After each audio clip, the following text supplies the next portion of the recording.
제1단계, 발단의 결론을 어떻게 맺을 수 있나요? 3927TV에서는 하나님과 사람과의 관계의 변화에 초점을 맞춰 성경을 6단계로 구분해서 해석합니다. 1단계는 창세기 1장부터 창세기 11장까지로 이 부분을 편의상 발단이라고 부릅니다. 발단을 한마디로 요약하자면 하나님의 창조와 사람의 타락이라고 표현할 수 있습니다. 2단계는 창세기 12장부터 여호수아까지로 이 부분을 편의상 전개라고 부릅니다. 전개 부분을 한마디로 요약하자면 하나님의 약속과 약속의 성취라고 표현할 수 있습니다. 3단계는 사사기부터 말라기까지로 이 부분을 편의상 위기라고 부릅니다. 위기 부분을 한마디로 요약하자면 사람의 실패와 하나님의 예언이라고 표현할 수 있습니다. 4단계는 마태복음부터 요한복음까지로 이 부분을 편의상 절정이라고 부릅니다.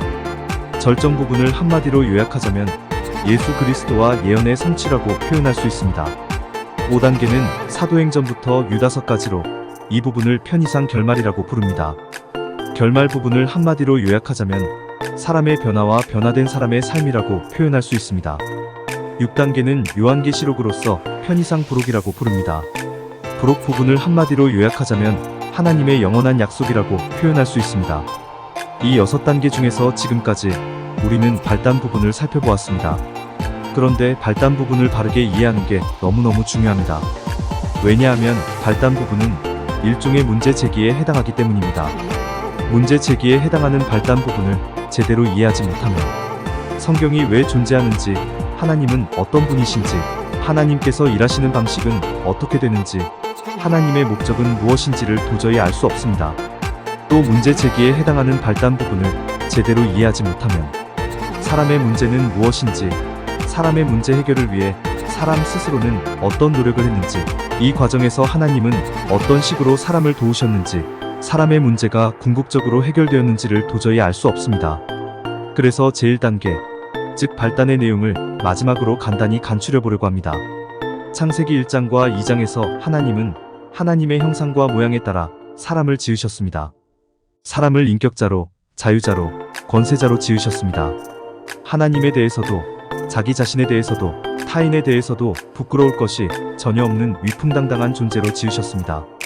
그러나 창세기 3장에서 사람은 하나님이 주신 자유를 미련하게 사용하여 선악을 알게 하는 나무의 열매를 먹고 죄인이 되었습니다. 하나님의 형상과 모양을 잃어버렸고 인격이 없는 자, 자유가 없는 자, 권세가 없는 자가 되었습니다.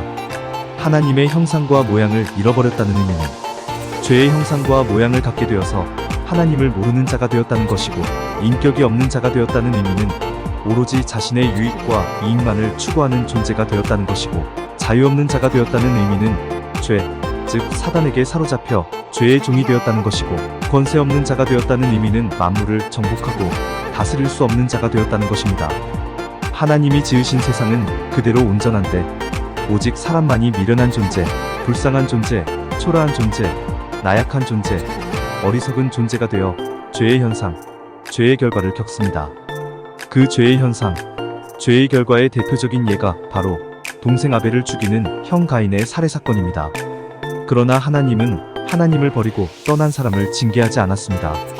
왜냐하면 사람이 하나님을 떠나 죄인이 된 게 사람에게 책임이 있는 게 아니라 죄, 사단, 마귀에게 있다는 것을 하나님은 알고 계셨기 때문입니다.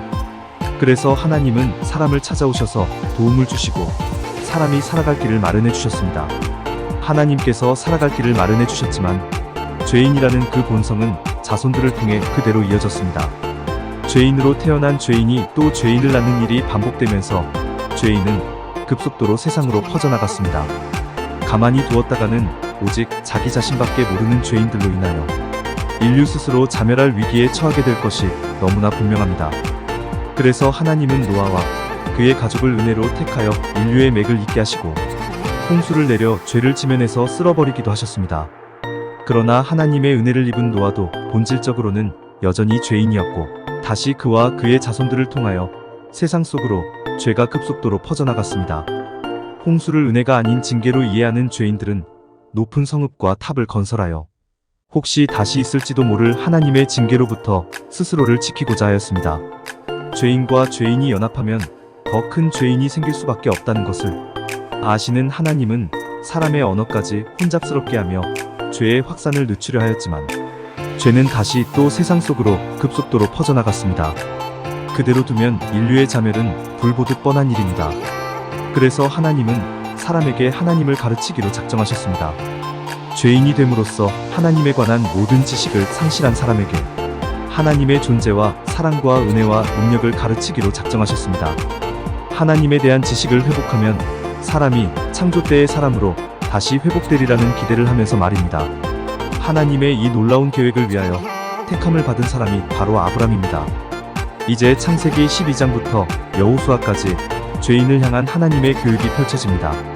이 교육을 통해 우리는 하나님이 말씀하시는 하나님, 성경이 가르쳐주는 하나님을 만날 수 있게 됩니다.